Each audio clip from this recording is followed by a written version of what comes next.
Hey guys, Theodore here. So, today I just bring breaking news. Mist of Pandaria was officially announced by Blizzard Entertainment. Yes, it was. Oh yeah. This might be a good day or a small day for, the some people, but who knows, who knows. So, I'm just reading the article right now and it really seems sweet, I guess, I don't know. So, we have a new playable race, the Pandaren. Adventure through Azeroth as World of Warcraft's first neutral race and decide whether to side with the Alliance or the Horde. This was pretty expected. And a new playable class, the Monk, unlock the secrets of Pandaren martial arts and do battle as a damage dealer, healer or tank. So, I kinda expected those two things, a neutral race, the Pandarans, and a playable class. Why? Well, firstly, the Horde wanted the Pandarans because of their implication in the Warcraft free campaign, even though it was only Chen. Still, it was Pandaran implication. And it should have been, for the allies for the alliance because of their relationship with the Night Elves and other stuff like that. And honestly, the Monk is not such a surprising class. It would have been more fun if they would have made a Brewmaster class. That would have really pwned. But still, a Monk is good too. Still, I kinda see a pattern here. Like every new game that appears has a Monk class. Diablo 3, it will have a Monk class. Mist of Pandaria, Monk class. Dungeon battles or something like that. I don't know.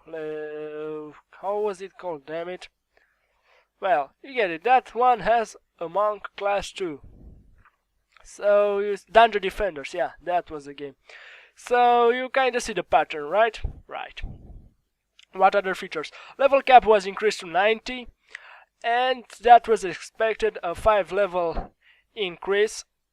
And that's pretty good, I guess. You will learn new potent spells and abilities by exploring uncharted zones and taking on challenging new content. Okay, well, it doesn't really matter. So I guess they'll do 2 more expansions and stop at the level cap, 100. So we have some new zones. Explore the last Jade Forest, treacherous Kunlai Summit, and other exotic areas of Pandaria designed for high-level characters, and uncover the mystery of the Wandering Isle. Anyway, so it seems like we have a new continent, Pandaria, and that's nice. Also, scenarios. Join up with some friends to achieve a common goal, such as mounting a defense against invading monsters in a flexible new type of PvE challenge. That seems nice. That really does. Dungeon challenge modes. Master the ultimate 5. Damn it, my computer is making weird sounds. Okay, now it's better. Okay, Dungeon challenge modes. Master the ultimate 5-player time trial to earn prestige rewards in a new dungeon mode that will put your resolve and coordination to the test. So now you have to complete the dungeon in a certain time to earn more prestige and things like that. Pet battles. Challenge other players' companion pets with your own collection in a new tactical minigame and find out who's the king or queen of the pint-sized battlefield. This really seems nice. A new minigame. Nice. New talent system. Customize your character to suit your playstyle with a newly overhauled and improved talent system. About this talent system, I don't really know. They changed it in Cataclysm, and that was a pretty short time. Yeah, I think a year ago or something like that. So it's kind of, I don't know. It's really going too fast with the talents, but who knows? Maybe they'll do something good for once. Okay, let's see. What the other things they say? Okay, we can visit their official website. Maybe I'll do that. worldofwarcraft.com.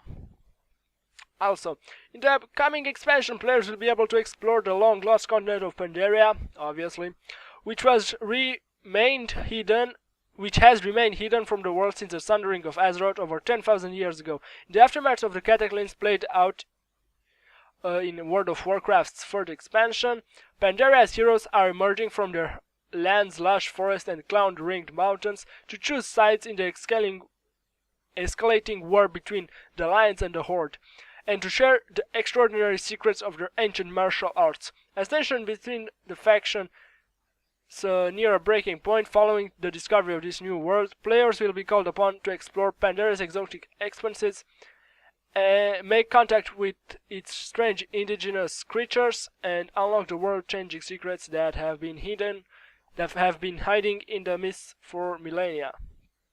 Well, okay. Let's see what other stuff. In addition to the new playable racing class, Mists of Pandaria contains a huge amount of new content. Blah blah blah. Players have been asking to see the Pandaria in World of Warcraft since the game launch, and we're excited to finally be able to give a proper introduction to Azeroth.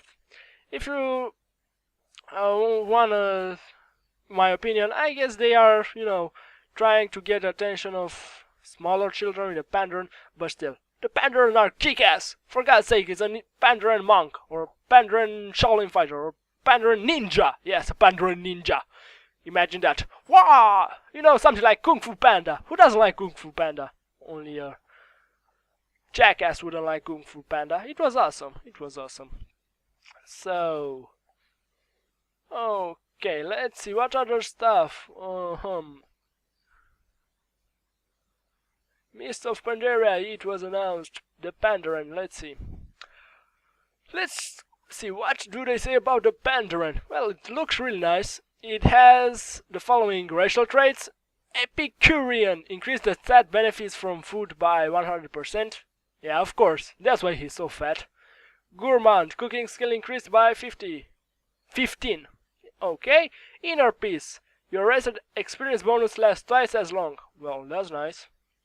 Bouncy, you take 50 less falling damage. That means you can get, that achievement faster. And Quaking Palm, you touch a secret pressure point to an enemy target, putting it to sleep for 3 seconds. Oh, nice. I mean, these racials really seem useful for once. Well, let's see, what do they say? Meet a Pandaren. Faction, Alliance or Horde. Couched in myth and legend, rarely seen and even more rarely understood, the enigmatic Pandaren have long been a mystery to the other races of Azeroth. The noble history of the Pandaren people stretches back thousands of years, well before the empires of man and before even the sundering of the world. Denizens of a wondrous and fertile land, the Pandaren once labored under the oppressive thumb of a monstrous race of ancient warlords known as the Mogu. Through tenacity, diplomacy, and a unique form of unarmed combat, the Pandaren staged a successful revolution that deposed the Mogu and established a Pandaren empire that would prosper for thousands of years. During the bleak days that preceded the sundering of the world, when demons flooded onto Azeroth and threw the entirety of the mortal realm into jeopardy, the last emperor of the Pandaren discovered a way to protect his land from the devastation. His deal with fate shrouded his land within an impenetrable mist for 10,000 years, but the nature of his transaction has left Pandaria haunted ever since. Wanderlust. It is the rare Pandaren indeed, who sought a way beyond the mist. Generations ago, Pandaren explorers began to gather on the back of a giant turtle, Shen Zin Su. The grey sea turtle roamed Azeroth oceans, perhaps the only contact Pandaren had with the outside world. Eventually they too lost contact with their mist-shrouded homeland. Players who choose to create a Pandaren character will start their journey on the back of Shen Zin Su. When the great turtle is threatened and their whole wandering homeland is in jeopardy of being swallowed by the sea, players will have to accelerate the training and spring into action. Nice. During their time on the turtle, players will first encounter the Alliance and Horde. Before they are finished, they'll have to make the most important decisions of their lives. Which of the two factions will they support as they venture out to heal a world broken by the cataclysm and threatened by a global war? Well, nice. Now let's see about the monk. The monk. Well, Armor, cloth and leather. Weapons, fist weapons. One-handed axe, one-handed maces, one-handed swords, polearms and staves. It seems pretty nice. Sample abilities. Spinning crane kick. You spin while kicking in the air, dealing physical damage every 1 second to all nearby enemies within 8 yards. Movement speed is reduced by 40%. Last 6 seconds. Roll. Roll a short distance. And Statue of the Jade Serpent. Summon a statue at a target location. Anytime you deal damage of nearly a nearby friendly target within 20 yards of the statue will be healed. You can have up to 3 Jade Dragon statue activated at that time. And it also seems like the monk will use a new resource, like like mana, and that resource is called Chi. Well, at least that's what it seems. It will be available for Pandaren, Dwarf, Human, Blood Elf, Tauren, Forsaken, Draenei, Gnome, Night Elf, Orc, Troll. So let's see, for what races this isn't available. It isn't available for Worgen and for Gnomes. Yeah, the small gnomes. But it doesn't matter. It doesn't matter at all. Now let's read the monk. The monk Pandaren masters have chosen to share their ancient martial arts with young fighters in both the Alliance and Horde. Harnessing their inner strength and potent Chi energy, see, Chi, monks are extremely capable in every role, damage, defense and healing. So another hybrid, like the paladin and the druid. Okay. Monks are masters of bare-handed combat, choosing to draw their weapons only for devastating finishing moves. Monk healers bring harmony and balance to every group, healing even the most grievous of injuries with ancient remedies and focused spiritual arts. And few can hope to outlast the unquenchable prowess of the monk brewmaster. Oh yeah, a brewmaster! That's the most powerful of them all, I can tell you now, because it's a freaking brewmaster! Okay, so how to shine the power move brewmaster, whose empowering beverages and unpredictable combat style, because he's like, you man, I'm gonna kick your ass, man. Okay, I'm gonna kick your ass. Okay, allow them to absorb incredible amounts of punishment. So he is a tank. Well, it's something like the other one had. Let's see about the challenge modes. Whoa, such a long list, such a freaking long list. We have, let's see, the clock is ticking, your group is making good progress, but realize that if you don't hurry and work as a team, you will never make it in time. You approach the dungeon's last boss with a look of grim determination on your face. You will get that gold medal this time, come what may. He's almost done, but there are only seconds left of the timer. You yell at your group mates to give it their all for one last push, fingers flying across your keyboard. Finally he drops and your group screams triumphantly. You've beaten the dungeon's best time. You've mastered its challenge mode. Mist of Pandaria's challenge mode presents a new way to reward great team players and seasoned dungeon specialists. The idea is simple. If you select challenge mode for dungeon, you and your group will be racing against the clock to finish the dungeon as quickly as possible. The faster you finish, the greater your reward. You select challenge mode before you enter a dungeon. In this mode, your objective is to clear the instance and down all the dungeon's bosses as fast as you can. Your gear will be normalized, meaning that instead of your own equipment, you will be fighting using a set of items that's appropriate for the instance. That way the challenge level will be equal for all players. Depending on how quickly you clear the dungeon, your group can earn one of 3 possible medals, gold, silver or bronze. Working together as a team, communicating well, and supporting and encouraging each other is the best way to get those shiny gold medals.